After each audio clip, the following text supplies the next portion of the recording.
Alright, well this video is for all us Canon shooters who are thinking of switching over to Sony. Is it worth it? Is it greener on the other side of the fence? Well, that's what we're going to look at today. Alright Canon shooters, this is the vlog you've all been waiting for. I've been shooting Canon since 2005, it's now 2018, do the math. I've been shooting for a long time and I got kind of fed up with Canon. They didn't really have anything in the full frame mirrorless market, they weren't really innovating. The 5D Mark IV wasn't really that much of an upgrade over the Mark III. Don't get me wrong, the 5D Mark IV is a way better camera. Well, not a way better camera, it is a better camera than the 5D Mark III, but it's not like, oh wow, I have to ditch the 5D Mark III and upgrade to the 5D Mark IV. For me, that wasn't the case, so I was kind of like, I don't know. Do I want to stick with Canon? Do I want to move along to Sony? So in May, I picked up this Sony A7III and I'm using Canon lenses on the Sony A7III with the Metabones 5th generation adapter because I know you guys are going to ask. And it is now September, so I've had a lot of experience with this Sony camera, and now I feel like I'm qualified to give you guys a review on the Sony A7 III from a Canon user's perspective, from the perspective of a Canon user who's thinking about switching over to Sony. Now, a little disclaimer here.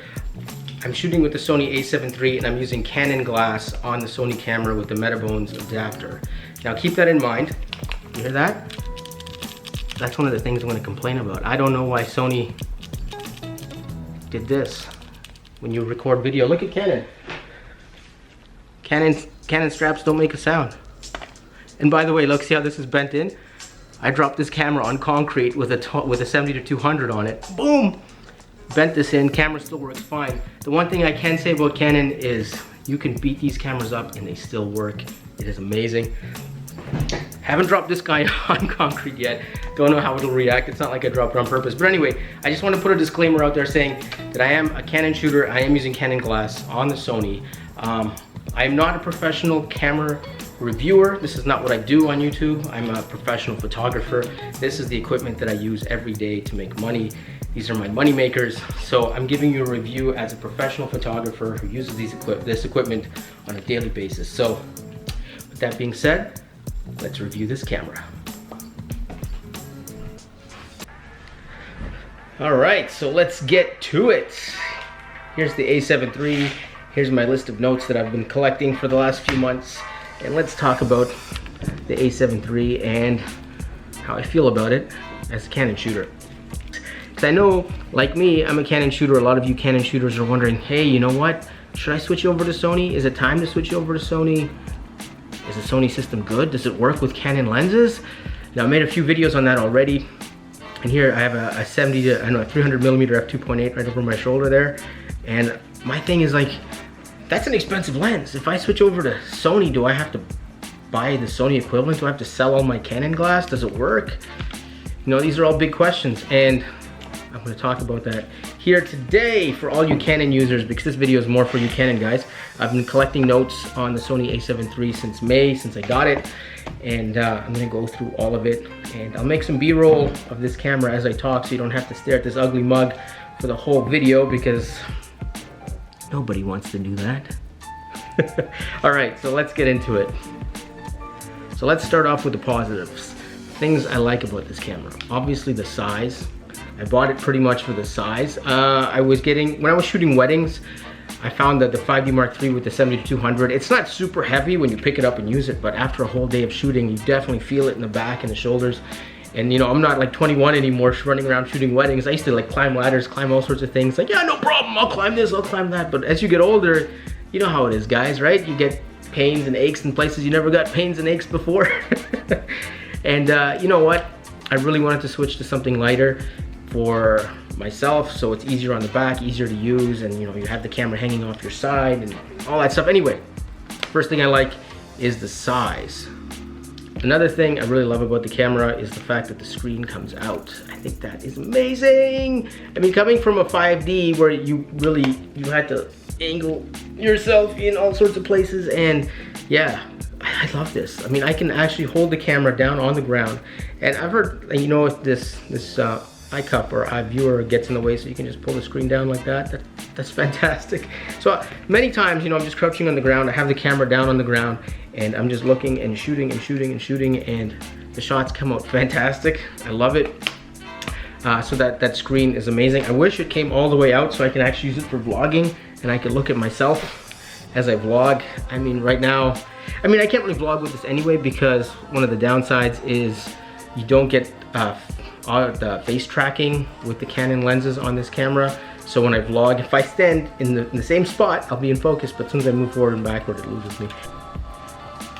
And for all you people who watched my first impressions video where I shook the camera and everyone's like, oh my god, you're gonna kill the IBIS, oh my god.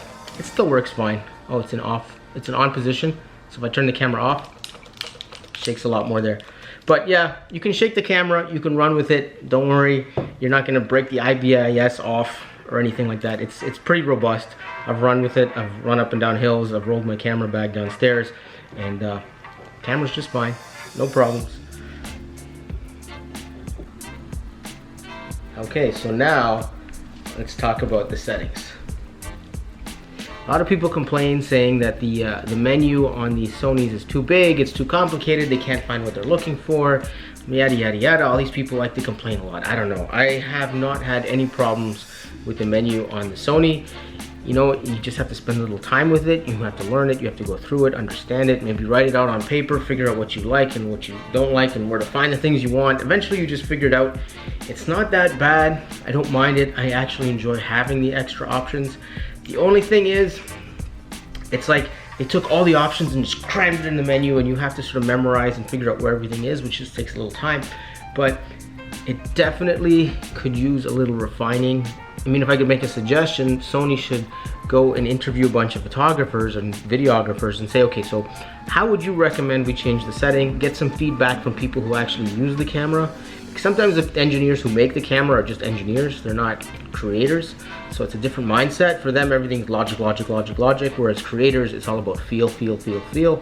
We want to know where things are and it has to be intuitive and we have to feel it. You know, it's a different process. So maybe if Sony interviewed some actual creatives and got their input on the menu system, they could really make it a lot better because there's a lot of potential there. I do love all the options. Now we're going to talk about a couple of the little things here. One thing I do like is the dials. The dials are not too soft. Like, I'm not accidentally turning it as I rub my finger beside it. I actually have to put a little bit of force in it to turn it, which is good. So I'm really happy with that. The ergonomics, it kind of feels like I'm holding a brick. You know, edges are very square. My pinky does fall off the bottom without the battery grip, but I don't really care. That doesn't bother me. I find it a good thing if the camera rests on the pinky because it gives me a little more stability. I don't mind that at all. If you have the battery grip, you have to actually grip the camera to hold it, and you have to keep your hand kind of tight. But if you have your pinky hanging over, you keep your hand loose. It's not going to drop anywhere because your pinky's stopping it from dropping. So all you really need is like 2 fingers, or yeah, you can hold it with 2 fingers, right? As long as your pinky's underneath holding up the weight. So I don't mind that. But yeah, it is a little squarish. It's not form-fitting like the Canons. You know, it kind of feels like it's molded to your hand. Or maybe it's because I've been using the Canon for so long, but the ergonomics is so nice. It fits in your hand. You don't even feel like you're holding a camera. It's like part of you. This has got so many square edges. I don't know, for me anyway, it's all subjective. This is very subjective. It could be different for you. So yeah, I do like the dials, the buttons. It does feel a little squarish in the hands, but that's not a big deal. That's not a deal breaker. Now let's talk about Z batteries. The batteries, they're tiny. Look at this. They're fantastic. They're small. I mean, if we compare the Z batteries to the 5D batteries, they're even smaller. That's pretty incredible. They're smaller than the 5D batteries. Awesome job. I never owned the previous version of the Sony A7 III. Apparently the batteries were really bad, but I can tell you as a 5D user, using these Z batteries, I get just about the same amount of life out of the Sony A7 III as I do out of the 5D, which is amazing. The one weird thing, see, I'm used to the batteries going in this way like on a Canon, so I keep trying to put them in this way where they're going upside down. Now let's look at the camera flap here. If we get this camera to focus on this flap instead of my face.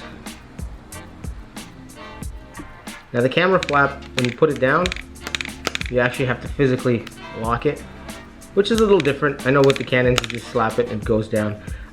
One interesting thing here that's really cool is this little piece here that pops out. So if you have your camera plugged into a wall unit or some kind of power cord that plugs into here and powers your camera, you can just move that out of the way and then close the flap, which is really cool. I like that. That's a nice feature there, so kudos to Sony on that. The other thing I like about Sony is that you can buy adapters, so you can use pretty much any lens you want on the Sony camera system with the right adapter, but I will talk about it later in this video. Adapter, I don't know. I don't really like it. It's okay, it works, but as a professional, it's not there. It's not at the bar. It doesn't reach. But anyway, the fact that you can use Canon lenses on the Sony body is amazing in and of itself, but it's not the best option if you're a professional shooter. Now let's talk about image quality. Image quality out of this camera is amazing. It blows my 5D Mark III out of the water. Again, that 5D Mark III is an older camera. I don't even know how many years old it is now, but the image quality out of this is fantastic. It is tack sharp, it's super clean. I love it. Like the pictures out of this, it blows my mind. So I love it from that perspective. The eye autofocus is fantastic, but it depends on the situation. I mean, eye autofocus is good and it's bad. There's a couple things maybe Sony could tweak on that. If you're shooting action or sports or things that are moving fast and you're holding down your eye autofocus button and you're tracking the eye, amazing. If you're shooting that kind of thing, it's great to know that the eye is in focus and you can just compose the shots and boom, boom, boom, boom, boom, do your thing. Burst rate on this thing, fantastic. I don't think any other camera compares to it, but I'm not a sports shooter, so burst rate doesn't really mean anything to me, but it is fantastic on this camera, just so you know. The downside to eye autofocus for me is like I shoot models, right? So I'm not an action shooter, nothing's fast. I pose the model, I take the shot, I pose the model, take the shot. So I like to focus on the eye and then recompose and shoot. I find when I'm doing the eye autofocus, you see, the important thing when you shoot people is you want to capture emotion, you want to capture expression. When you shoot sports or action, the shot is about the action. That's the story, right? The pitcher throws the pitch, the guy gets the slam dunk, whatever, you know, that's the story. But when you're shooting glamour or fashion or portraits, the story's in the expression. It's in the person, it's in the mood, the feeling, you know, that's what's important. And so I find when you have a big green square over somebody's eye when you're trying to compose a shot, you can't really see the expression on the person's face. And to me, that's a deal breaker, which is why 99% of the time, eye autofocus is off. It was cool in the beginning. I used it all the time. I was like, oh wow, this is awesome. But then I got tired of it real fast. So it's not an issue for me. I don't care for eye autofocus. I probably will never use it again unless I was shooting a wedding and I really have to, like, if the bride, you know, when the bride walks down the aisle with the groom, right? You want to make sure those are tack sharp. You can't really pose the bride and the groom. You just sort of have to compose and shoot. In that situation, autofocus, fantastic. But when you're actually posing the model and you're waiting for that expression to come through, the autofocus just gets in the way. Now, Canon glass on the Sony body. What I have noticed, number one, it's super sharp. But if you're someone who likes to shoot shallow depth of field, the bokeh is not so good. So if you're a Canon shooter looking to get to shoot Sony and you want to shoot Sony and you want to use your Canon glass and you like shooting shallow depth of field, it's not a good idea. The bokeh comes out blotchy instead of creamy and buttery. So they're just like very patchy. It's not very pleasing. A couple vlogs ago I shot Giselle and I did a photo review. I think it's the part 2 of the Giselle shoot on the beach. And I noticed that and I showed some pictures in that vlog. I'll throw one up here. And you can see in the background, everything is blotchy. It's just not creamy, buttery, smooth. And that's with the 50 1.4, which I have here. That's with the 85 1.2, and that's also with the 300 at 2.8. The background just is blotchy. So if shallow depth of field is something that you like to do, keep that in mind. Another thing I don't like, and this is a little thing, but it could be fixed in the menu settings, is when you format the card. When I format with my 5D, I'm shooting a wedding, right? So I pop a card in the camera. I don't know if it's got stuff on it or not. I hit format, and then it gives me a little indicator bar saying, you know what, 60% of this card is already full, so are you sure you want to format it? And you're like, oh, maybe I should check to see what's on the card. It's like, oh, yeah, definitely don't want to format this one. Let's put it back in the bag. You know, it gives you that option. With the Sony, you hit format, It doesn't tell you if there's anything on the card or not. It just formats, right? Other times I've transferred data on cards. I have stuff that I put on the cards that aren't photos. Let's say I'm transferring some Word documents or MP3s or something, and I just put it on the card because it's easier just to transport like that. Pop it in the camera, and the camera tells me, oh, 40% of this card is already full. And I'm like, well, there's no photos on it. What's going on? Oh yeah, I'm transferring this stuff. So the fact that it gives you an indicator and lets you know that there's something on the card before you format it, that's fantastic on a Canon. I hope Sony adds that to their system soon, because that's handy. It saved me from formatting some cards I shouldn't have formatted a few times. And a positive, obviously, 2 card slots.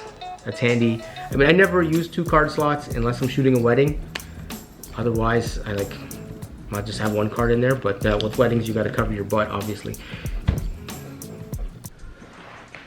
Now, another thing that frustrates me with Sony is you get this is what you get to charge your camera with. It's a little plug, USB charger, this kind of thing, which is kind of silly and cheap and gimmicky. It's like, okay, if you're an amateur shooter, okay, that works for you. You can plug the camera into the USB, charge it overnight while you're not using it, whatever, who cares. But if you're a professional shooter, you can't have your camera plugged in and charging while you're shooting. You have 3 or 4 batteries. One battery dies, you throw it in the charger, you put in the next one, you continue shooting, it dies, you switch out the batteries. That's how efficient people work, right? You can't say, oh, my battery's dying, let me plug it in and charge it. And then what happens if you have 4 or 5 batteries, right? Every night you gotta, charge one and then switch out the battery and charge out the next one. The fact that there's no battery charger included with the camera is so frustrating. It's like, you're paying $2,000 for this. This is an expensive camera. It's not like you're buying some crap for 500 bucks, right? It's $2,000. And what does a battery charger cost? There's a little bit of circuitry, there's some plastic, injection molding, whatever. You throw your battery and you charge it. It literally costs pennies to make a battery charger. Why it's not included in the box, I don't know. And then Canon charges you an arm and a leg if you want to buy a charger. Not Canon, Sony charges you an arm and a leg if you want to buy a charger. It just, I don't know, that little thing just pisses me off. It's like, come on guys, you're a billion-dollar company. You make tons of money. You can't include a battery charger in the box with the camera. You give this silly USB charger, like, who uses this? The one cool thing though I will say is that you can plug your USB into the camera and charge it while you're using it. You have a power pack, you can charge on the go in the car, or I have an Alien Bees Vagabond, I can just plug that in and charge the camera while I'm switching locations, which is good. I'm not complaining about that, it's fantastic, but all you need for that is, a little cord and, a little adapter, and who cares, you can buy that at the dollar store. But a charger for the actual Sony battery, that should be in the box. That should be there. So on the Sony, there's an FN button, which is nice, and you hit FN. I don't know if you can see it there. I might have to show you in a different video, but you have access shortcuts to all the different features, so you can access them pretty quickly and change stuff, which is nice. So that's definitely a plus. I like that shortcut menu to all the features, and you can customize this menu here completely, so you can put whatever you want in that menu. And that's obviously like a huge plus, that you can customize this and put whatever you want in that menu. But at the same time, I'd rather just have all the information up at the top on an LCD screen, so I can just see everything in real time and make adjustments as needed. Alright guys, I just realized that this video is almost 20 minutes long, and I still have a lot more information I want to share with you guys, so I'm going to break this down into 2 parts. Part 2 will be linked in the description below. Hopefully you found the information in this video valuable. If you did, please subscribe. If you have any questions, leave them in the comments. I do my best to try and get back to everybody. That is it for now. We will continue this adventure in part 2. See you all there.